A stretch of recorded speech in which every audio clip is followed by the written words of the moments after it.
Welcome to Futility Closet, a celebration of the quirky and the curious, the thought-provoking and the simply amusing. This is the audio companion to the website that catalogs more than 8,000 curiosities in history, language, mathematics, literature, philosophy, and art. You can find us online at futilitycloset.com. Thanks for joining us. Welcome to episode 54. I'm Greg Ross. And I'm Sharon Ross. In 1943, 3 Allied pilots came up with an ingenious plan to escape from the seemingly escape-proof Stalag Luft III prison camp in Germany. In today's show, we'll describe their clever deception, which made them briefly famous around the world. We'll also learn about the chaotic annual tradition of moving day in several North American cities, and puzzle over how a severely injured hiker beats his wife back to their RV. Our podcast is supported primarily by our magnificent patrons, who are the main reason we are able to keep making this show. If you would like to join them, check out our Patreon campaign at patreon.com/futilitycloset, or look for the link in our show notes. Every pledge is appreciated, and if you pledge at least $1 an episode, you get access to our activity feed, where you can read behind-the-scenes comments, listen to outtakes, including some extra lateral thinking puzzles, and find out where Sasha, our show mascot, has been hanging out lately. Thanks so much to everyone who has been supporting Futility Closet.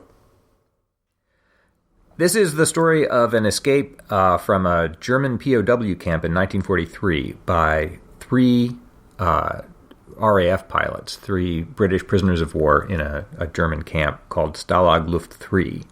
2 of them were named Eric Williams and Michael Codner, and they wound up in Stalag Luft III because they had already escaped from another camp. By tunneling out of it, a camp in Poland. That's where they met and became friends. So they were sent to Stalag Luft III, which was designed to be almost escape-proof for a number of reasons. One is that just the design of it, if you picture it, it's a group of huts, basically, in the middle, surrounded by a fence, but there's a big margin between the huts and the fence. You'd have to dig a tunnel. If you wanted to start it from your hut, you'd have to dig a tunnel about 300 feet, which would take about 6 months in order to get all the way under the fence. That's one reason. Another is that the whole setup is built on bright yellow sand with a covering of sort of gray sand, so that would really betray any sign of digging. And also, on top of that, the Germans used seismographs to listen for the sounds of tunneling. So the whole thing seems like a total non-starter. You just couldn't hope to get out of this place. It seems like the only way to get out at all is by tunneling, but everything is set up to prevent you from doing that. A number of prisoners had tried doing it in any case, but none had succeeded. The tunnels were discovered, or they had to just give up because it was just so much work to try to dig a tunnel of that length. So, as I say, Williams and Codner had already escaped from one camp by tunneling and were set on doing it from this one again, but it just took some thinking.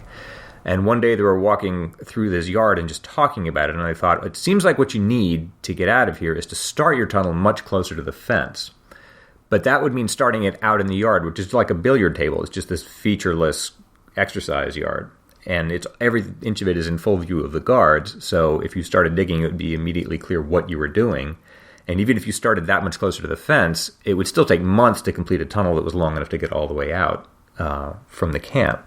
So it just seemed like there was no way to proceed. But Codner had remembered at an earlier camp he'd been at, there'd been one escape attempt that seemed promising. A group of the men, a large group of them, had met in the evenings to play an accordion and to sing songs. And they found that if they got the group large enough, that the men at the center could begin to dig a hole out of sight of the guards. Clever. And actually got, he says, the hole deep enough about the length of your arm, and then covered it up with boards, and then carefully covered the hole with this surface sand. But that's as far as they got, because one of the guards was walking past it and broke through the boards and broke his leg, which gave away the whole game. And then that whole plot was now known to the Germans, so they couldn't try that, but it got the idea into his head that there are ways, if you could disguise the entrance to the hole, it wasn't impossible to at least get a tunnel started. And so what Williams and Codner came up with was to cover the hole that they planned to dig with a vaulting horse, which is a piece of gymnastics equipment, basically. I guess very roughly it's the size of a desk or a card table, something like that. And the idea, if you use it legitimately for gymnastic, what you do is just run at it and vault over it as a form of exercise. But they thought if they could build one of these things whose sides were covered by sheets of plywood, they could keep it ostensibly in one of the huts to keep it out of the weather. But if the inside was hollow, then they could hide a man inside it before they carried it out to exercise with it in the yard. If they always put it down at the same spot in the yard, that man who was inside could be quietly digging a tunnel while these other men were vaulting over it. And then when he was done, he could carefully hide, all the signs of his labor, and they could carefully pick up the horse again with him inside it and carry him back inside the hut. And if they did that over and over for weeks and months, he could be digging a tunnel, starting much closer to the fence, with hopefully the Germans not being any the wiser. So they set out to do this. There was what's called an escape committee that the British had set up for the whole camp, just to coordinate all the various attempts that were being come up with to devise escapes. And they thought it was a far-fetched plan, but they agreed to give them permission to at least start by building the horse. Didn't seem to be any harm in that. They put together the horse using stolen bits of wood from the camp and sort of faced it with plywood taken from parcels that had been sent by the Canadian Red Cross, just sending them Red Cross goods. Those boxes had been saved, and so they could scavenge the plywood from that. And so they put together this horse with a hollow interior and chose a spot about 62 feet from the nearest, from the wire fence that they would have to get over. So they figured the total, if they started from that point and none of this was discovered, the total length of the tunnel they'd have to dig was 110 feet, which is much less than the 300 they would have had to have dug from one of the huts. So this is all promising so far, but they've got to actually pull off the whole plan. And they need the prison guards to accept that they would be using this vaulting horse, right? What I like about this whole story is, apart from the ingenuity of the whole vaulting horse idea, is that there was no room for error. They had to think of everything that could possibly go wrong before it happened. To begin with, they just started carrying this horse out into the yard and vaulting over it legitimately without any without any digging at all, just to get the Germans used to the idea. Even when they were building the horse, they had sort of talked it up casually to the German guards, just talking about this English. Oh, so it wasn't like a surprise to the German guards. Okay. No. So the German guards knew they were building this horse. And, yes. Okay. And the Germans thought they were nuts to begin with. They just talked up this English craze for exercise, and it seemed so innocent that they just let them do it. And for the first few days, they were just doing nothing but vaulting over it. In fact, one of the men pretended to be such a bad vaulter that at one point he stumbled into the horse and actually knocked it over in such a way that the German guards could see up into the interior of it, see that it was empty and there was nothing untoward about this, and that the ground underneath it was just sand, and that it looked like it was all perfectly innocent. So that night, they brought the vaulting horse back into the hut and carefully, unobtrusively placed some bits of black cotton on it so they could see if it was disturbed. And it appears the next morning that the Germans had come in and inspected it, but found nothing amiss. It didn't seem like there could be any harm in letting the men vault over a horse. So they just kept going. And at that point, it was clear that they could start digging. So the way this worked was, on a given day, the men would carry the vaulting horse out of the hut, down a couple steps, and over to the same spot near the fence every day. Before they did that, one of these men would hide up inside the hollow horse. He was given a box and a blanket, and they would screw 12 hooks into the roof of the horse. I'll explain that later. Yeah, I was going to say 12 hooks. They carry the man. The man then carefully just holds on to the horse, which has no floor. It's all just hollow, and tries not to let his feet dangle. They carry him down the steps and over to the spot in the yard and put it down, and the men begin vaulting over it. And they knock on the horse to give the hidden man the signal that it's okay to start digging. What he does is take this gray surface sand and carefully place it into the box, then digs down a ways and takes out this bright yellow, what they called undersand, and just shovels that onto the blanket, and then begins digging. They had to dig a shaft down and then sort of turn and make a beeline, a tunnel that went straight toward the fence. Do you know what they were using for digging? I mean, did they have any kind of implements? Or not really, and it was very unpleasant. Yeah, they had sort of a metal basin that they would scrape it. It was sand, which made it easier to dig through, but it also meant that the danger of falls, there were a few cases when a little bit of it would fall down, because it's not like digging through earth, but they could make faster progress that way.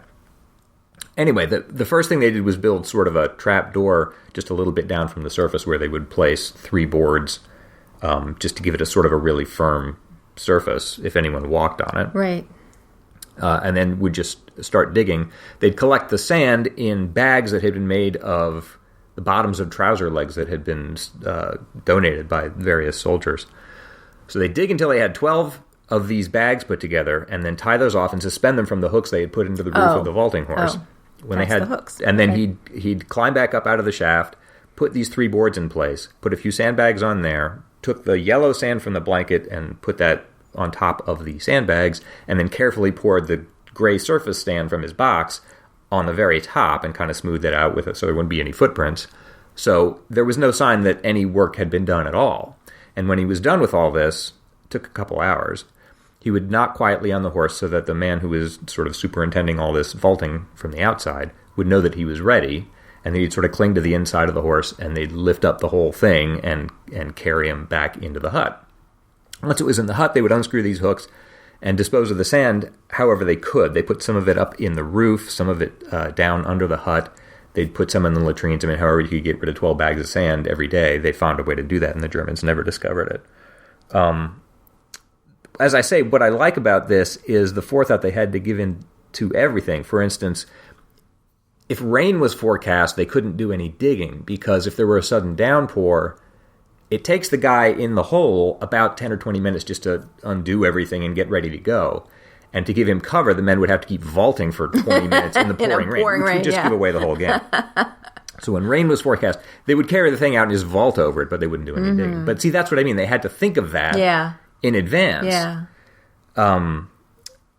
And it all seemed to be working very well. In fact, I'll interrupt myself here to say, Eric Williams, when he finally did escape, wrote a book when he got back to Britain in 1949 called The Wooden Horse, which is ostensibly a novelization of all this, but all he really did was change the names and tell it from the third person. So it's really mostly just a nonfiction account, a very clear account of exactly how all this worked. The book became a bestseller and was turned into a movie in 1950 called The Wooden Horse, for which Williams wrote the screenplay. And there, too, it's ostensibly a drama, but mostly it's just a very clear depiction of how all this worked, because audiences were really curious, having heard the story, about what all this looked like. And in the film, they show at one point a German officer actually walks over the surface of the hole, but this trap door with the 3 boards was so firm that even that wouldn't give away the fact that there was anything under there. So it was all succeeding, and they were successful in dispersing the sand, but it got harder and harder as they went along. You couldn't put up air holes in the tunnel because the Germans had dogs, and there was a chance that Germans would see you digging a little air hole for yourself. This was in summertime in 1943, so it was very hot and close work. And by the time they got about 40 feet, remember the whole tunnel is going to have to be 110. When they got to about a third of that, everyone was exhausted. Because the further the tunnel was extended, the more time you spent in just wriggling out to the end of it in order to continue the work, and then having to reel back with your sand, and it was just going more and more slowly, and it seemed like they wouldn't be able to finish it. It was just too much work. So they adjusted the plan a little bit. They recruited a third man, a Canadian RAF pilot named Oliver Philpot, to stand at the horse and supervise the vaulting, and both of these men then, so they had 2 men coming out to work on the tunnel at a time. Oh, they could fit 2 guys. Yeah. Wow. Eventually they'll fit 3, which is kind of amazing at the end. But now there's 2. So Williams and Codner both got into the horse, and they'd be carried out and would go down. And now at this time you've got 2 men. So one can be out at the end, at the face, extending the tunnel, and they would send his sand back in a metal basin with a string to the other one at the shaft, who would bag it up. So they could make a lot more progress this way, and they did it in sort of shifts now. So there'd be, they would do 36 bags of sand at a time, and then on the next 3 cycles, they would take them out in groups of 12. So basically they could just make more progress with 2 men than they could with 1.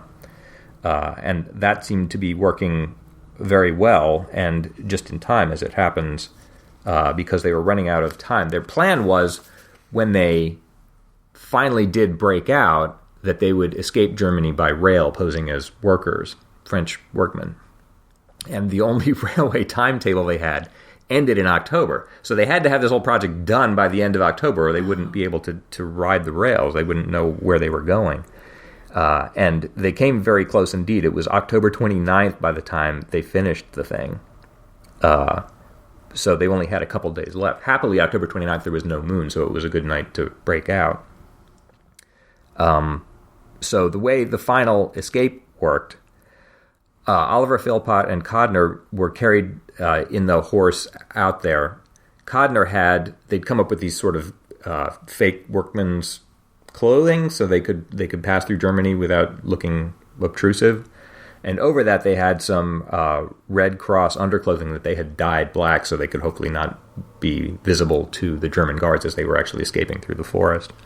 And Codner actually spent all day in the tunnel continuing the last bit of the digging. Philpot left after the normal vaulting session then. And then a British officer stood in for Codner at the roll call that evening so he wouldn't be missed. And then this is the one time when three of them were carried out together. Philpot, Williams, and a New Zealander named McKay all were carried out for the evening vaulting session. And Philpot and Williams went into the tunnel, and McKay had to be there to seal it up after them one last time. And so the three of them then finished the tunnel and emerged, according to the plan, out beyond the wire at about 6 p.m. and ran out through the forest successfully. The Germans didn't detect them. They had agreed that Philpot would travel separately. He had been a businessman in the margarine industry before the war, and so spoke German and could pass by a different route. They're aiming for Sweden, which was neutral during the war, but they went by different routes. And I sort of gathered reading between the lines that they didn't all get along so well, so they weren't terribly unhappy that Philpot traveled on his own. Codner and Williams, Codner spoke some French, so they went by a different route, but basically the three of them all wound up in neutral Sweden and then were repatriated back to Britain. And those are the only three who have ever escaped from the East Compound at Stalag Luft III. There was another escape a few years later, which was made famous in the film The Great Escape, which has Steve McQueen in it. But that was from the same camp, just a different compound in the same camp. And that was somewhat heavily fictionalized. For instance, it starred Steve McQueen, but there were no Americans involved in that escape. So it's, I think, less interesting because there's more fiction involved in that telling of the story. If you are like me, you may be wondering what happened back at the camp when the Germans discovered the escape. And the short answer is I don't know. The book is told from William's point of view, and so once he's left the camp, you don't know what's going on there. But in the film, there's a brief sort of comical scene where the commander of the camp is explaining the penalties that'll be imposed. Basically, the three men who have escaped show up missing at roll call, and so the Germans know something's going on. And after a search, eventually they'll discover the tunnel. And the penalties are, I think, laughably small, inconsequential. The weekly hot shower will be stopped, access to the camp theater will be denied, all sport will be forbidden, and all forms of gymnastic apparatus will be denied. And there's some good-natured booing from the man as he tells him this. The scene is played for comedy, and so I don't know if it's accurate that that's all that happened. Yeah, because it would be a real downer in the movie to say like that the men left behind were all like severely mistreated because of this. But this is just me inferring this, I think the penalties couldn't have been very strong because obviously once the tunnel was discovered, it would become clear that the men who had been vaulting over it had been in on the plan. Right. So the men wouldn't have agreed to vault if they had expected to be some really dire penalty. That's just my inference. I will say I should make it clear, this is a POW camp and it's before D-Day. It's not a concentration camp. So it was actually life there wasn't all that bad to begin with. If you look at the movie, the men spend most of their time smoking pipes and playing chess and listening to Beethoven. And Williams actually says in the film that his biggest complaint about the camp is that it's just boring to be there. That's one reason they dug out of it. So life there wasn't too bad to begin with, and so it's easier to believe that the penalties wouldn't be too then maybe bad. They were just denied going to the theater. Anyway, I just think the whole thing's a great story, just both for the ingenuity of the plan and the great forethought and care with which they carried it out. As I say, the book is a good account if you want to know more about this, and the movie also shows you what all this looks like, which is helpful. And I find that the movie is actually, in its entirety, someone has put it up on YouTube, so I'll include a link to that in the show notes.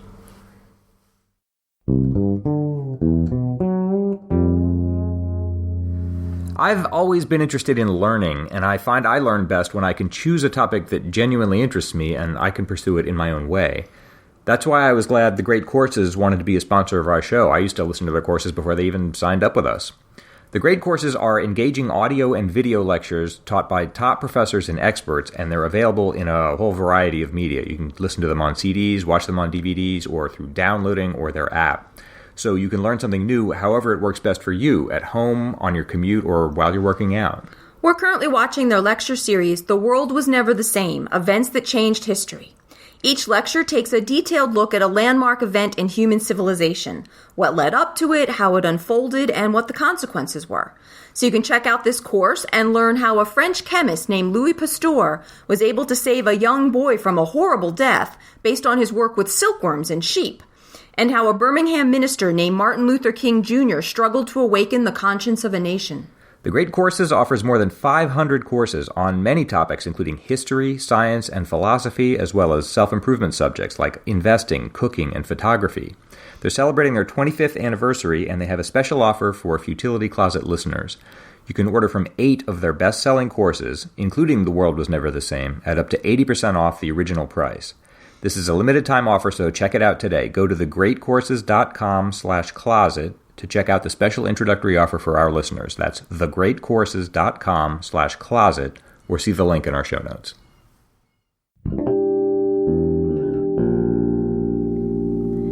In episode 52, Greg described how for centuries May 1st was moving day in New York.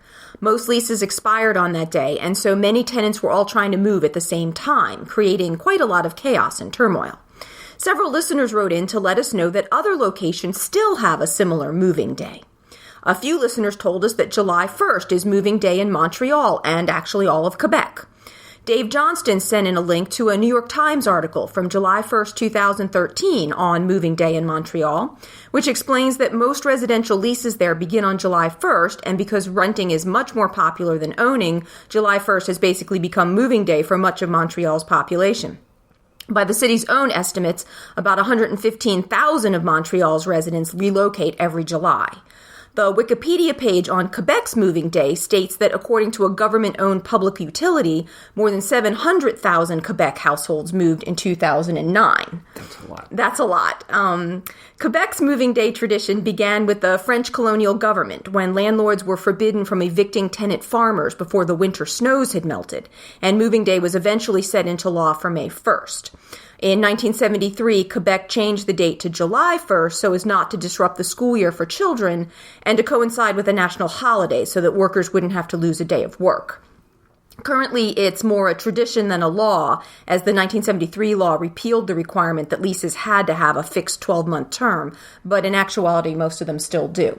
So there actually was like a reason behind this. I mean, with the New York one, we were all thinking there must have been. Yeah, so I actually was able to dig up a reason for this one.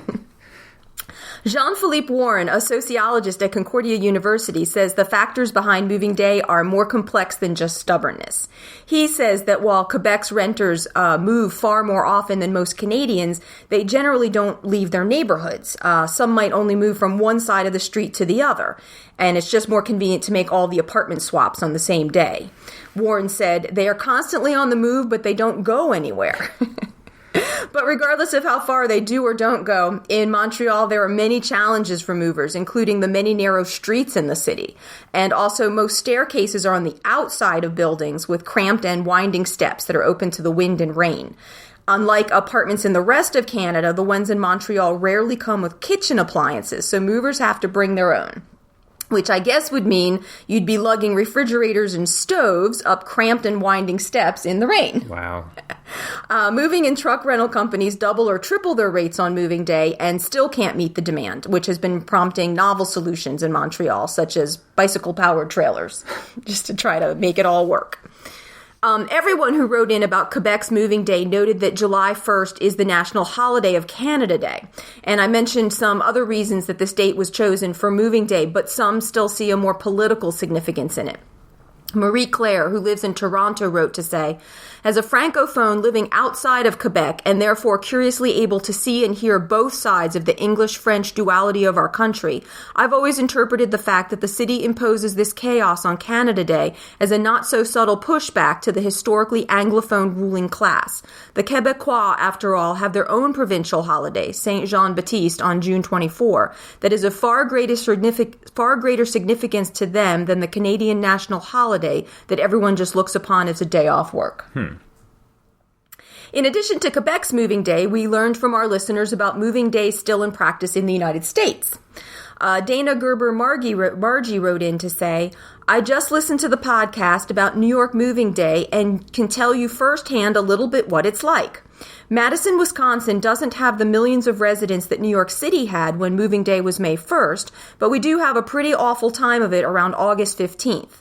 I also don't know why it started, but generally all downtown leases end on August 14th and begin August 15th, leaving mostly students, recent grads, young professionals without a place to stay for a night. August 15th is also affectionately known as Hippie Christmas, and the people who don't have to move drive around downtown looking for furniture. Last year, I got 2 beautiful new chairs. Dana explains that since the leases end on noon at August 14th and the new ones don't start until noon on August 15th, that leaves renters without a place to stay or store their belongings for an entire day. Everyone is moving. Everyone is moving. It's supposedly done this way to give landlords the time to clean or paint or make repairs, but Dana says that the landlords don't actually do any of these things unless you specifically complain about something, so there isn't really a point to it. Dana got caught up in this chaos herself in 2013 when she also discovered that some of the big truck rental companies won't let you keep a truck for longer than 8 hours, despite the fact that you can't move your things into your new place for 24 hours. Dana says of the whole thing, it's madness. Harley Brown wrote in and said, reminds me of a similar practice still performed by most renters in the California town of Davis. Many good things are found in dumpsters of Davis during these last days of summer. Harley sent a link to a local wiki on Davis that says that moving day in Davis is August 31st, when nearly every lease in the town expires, and about half the students move each year. Even worse than Madison's situation, in Davis, many of the new leases might not start for 4 or 5 days later. I know, so that leaves most of them with no place to live for 4 or 5 days. Yeah. Similar to what Dana noted, the wiki states, to dumpster divers, of course, it's like Christmas. August 30th is Moving Day Eve. As one diver put it, that's when Santa Claus comes around and fills the dumpsters with candy. Apartment complexes all put giant dumpsters in their parking lots so that moving renters can get rid of the things they don't want to have to move. But apparently there are also usually a lot of items just left on sidewalks and on lawns. And they actually, they can get in the streets and get in everybody's way, but it's also a great opportunity to score a lot of free goodies. Every year. The wiki has a list of the types of things you can usually find discarded on moving day, including food and beer, but gives the advice that these latter items should be closely examined and only kept if they're sealed and safe looking. Good advice. And also the more general advice, beware of sticky things or things with questionable stains. I'm seriously hoping that this advice is meant rather facetiously and the students of Davis don't actually need such pointers, but maybe they do. Yep. The wiki has a list of some of the specific finds made by various people on previous moving days in Davis, and that has included several working TVs, a washing machine, a coin-operated gumball machine, a Trek mountain bike, which was apparently a big score, a case of microwave popcorn, lots of furniture and books, and 100 restaurant spoons. No explanation given. I'm sure there has to be a story behind that. 100 restaurant spoons. So thanks so much to everyone who wrote in about moving day to us. And if you have any questions or comments for us, please send them to podcast@futilitycloset.com.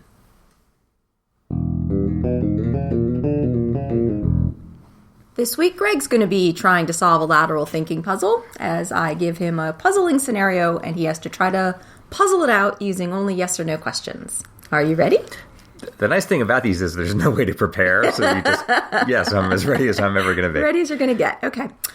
David White sent in this week's puzzle. Okay. David said, I give all the podcast lateral thinking puzzles to my family at dinner, and sometimes the solutions they come up with are so hysterical and or inventive that they're almost better solutions than the real one.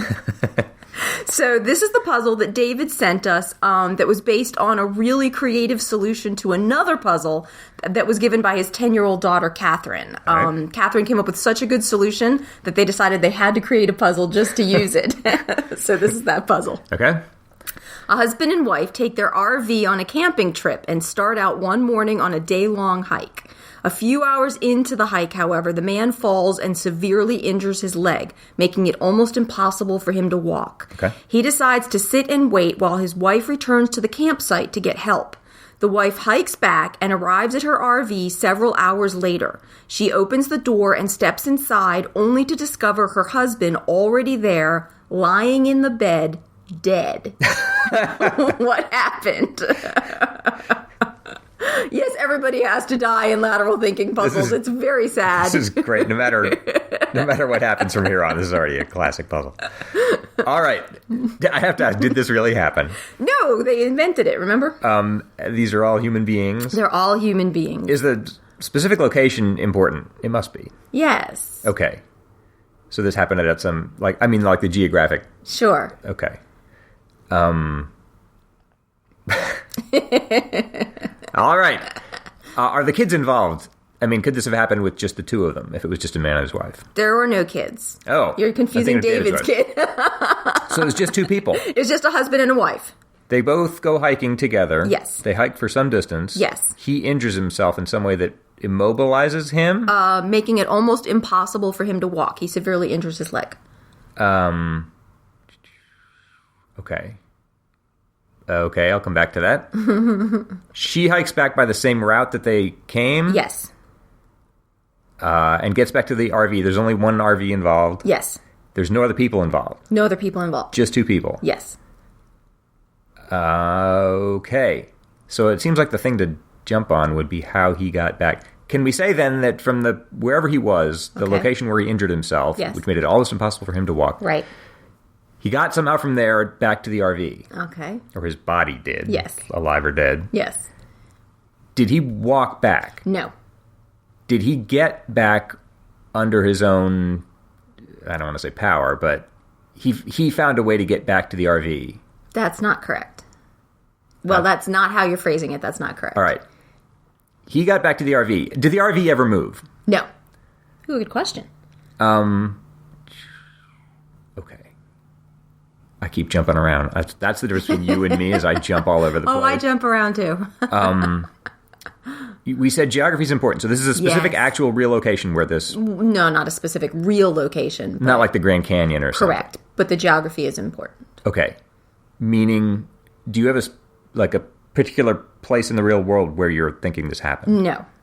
So you're saying like it's in the desert or in the mountains or near the sea? Something like that, yes. That's what's important. Okay. Is it something like that, like the topography, like mountains versus ocean? Yes. Is it in the mountains? Yes. Oh, well, that was easy. Some mountain somewhere. Do I need to be more specific? No, you don't need to be more specific than that. Oh, did he fall? Yes. Okay, so they're in the mountains. Yes. They park their RV. The RV doesn't move from that point right. on.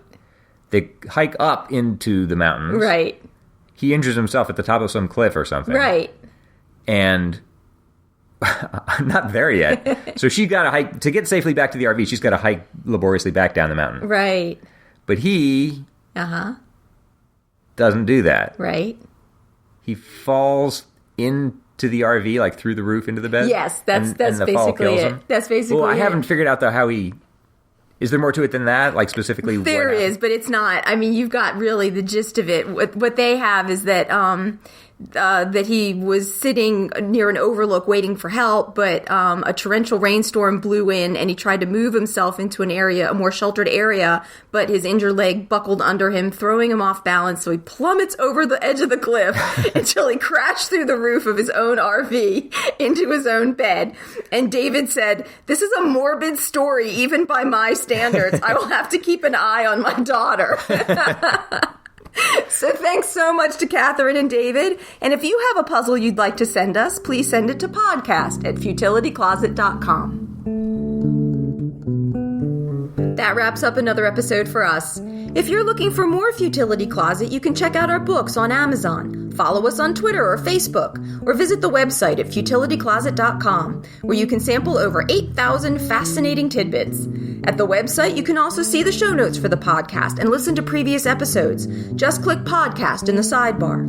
If you'd like to support Futility Closet, please consider becoming a patron to help keep us going. You can find more information at patreon.com/futilitycloset. You can also help us out by telling your friends about us or by clicking the donate button on the sidebar of the website.